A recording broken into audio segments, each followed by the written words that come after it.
दे धडक बेधडक आपल्या परिसरातील ताज्या घडामोडी, घटना, समस्या, विविध क्षेत्रातील सर्वदूर बातम्या पाहण्यासाठी लोकशक्ती लाईव्ह न्यूज चॅनलला सबस्क्राईब करा आणि नोटिफिकेशन मिळवण्यासाठी बेल आयकॉनला प्रेस करा. रायगडातील मुस्लिमांनी मला मराठीत कुराण दिलं, हेच आमचं हिंदुत्व आहे. त्यामुळे आमच्या हिंदुत्वावर कोणीही शंका घेऊ नये असं स्पष्ट वक्तव्य माजी मुख्यमंत्री, शिवसेना ठाकरे गटप्रमुख उद्धव ठाकरे यांनी केलंय. माझे मोदींशी कोणत्याही प्रकारचं वैर नाही. ते मला मानत असतील तर त्यात माझा दोष नाही, असं प्रतिपादन उद्धव ठाकरे यांनी राजापूर येथील सभेत बोलताना केलं. राजापूर शहरातील जवाहर चौकात सोमवारी सकाळी जनसंवाद सभा संपन्न झाली. यावेळी व्यासपीठावर रश्मी ठाकरे, खासदार विनायक राऊत, राजापूरचे आमदार राजन साळवी, कुडाळचे आमदार वैभव नाईक, माजी आमदार गणपत कदम आणि अन्य पदाधिकारी उपस्थित होते.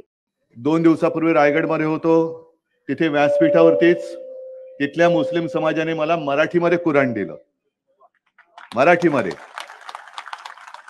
कारण त्यांना आता कळलं आपलं हिंदुत्व काय आहे. मी पुन्हा इथे सांगतो की आपलं जे हिंदुत्व आहे ते धर्माधर्मात आगी लावणारं हिंदुत्व नाही. जो कोणी हा देश आपला मानतो, जो कोणी या देशासाठी लढायला तयार आहे, देशासाठी मरायला तयार आहे, तो आमचा आहे. हे आमचं हिंदुत्व आहे. लोकशक्ती लाईव्हसाठी न्यूज ब्युरो, रत्नागिरी.